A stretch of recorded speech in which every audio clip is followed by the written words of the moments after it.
ఈ 14 డేస్‌లో వచ్చిన తర్వాత మనం ఆ వ్యక్తికి ఆ 14 డేస్ అనేది ముందు ఒక రోజు షెడ్యూల్ చేయడం జరుగుతది. దాంట్లో మీకు ఆయుర్వేదాకు సంబంధించిన ఏదైతే వాళ్ళకి ఫర్ ఎగ్జాంపుల్ ఇల్‌నెస్ ఇన్సోమ్నియా గానీ, నిద్ర లేకపోవటం, డిస్టర్బెన్స్, స్ట్రెస్ లెవెల్స్ ఎక్కువ ఉండటం అలాంటివి జరిగితే వాళ్ళకి మనం ఫస్ట్ మనం స్టార్ట్ చేసేది అభ్యంగన. అభ్యంగన అంటే total body massage, oil massage and steam స్వేదన.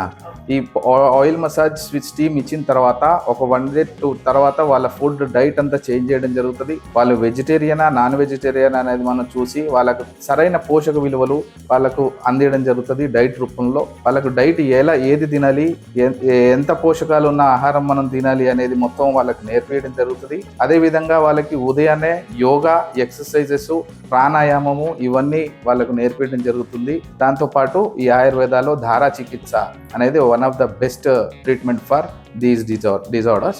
So ఆ ధారా చికిత్స అనేది వాళ్ళకు మనం ఇవ్వడం జరుగుతుంది. మీ అవసరాన్ని బట్టి 3 రోజుల, 7 రోజుల లేదా 14 రోజుల వసతి సదుపాయంతో కూడిన ఆరోగ్య కార్యక్రమాలు అందుబాటులో ఉన్నాయి.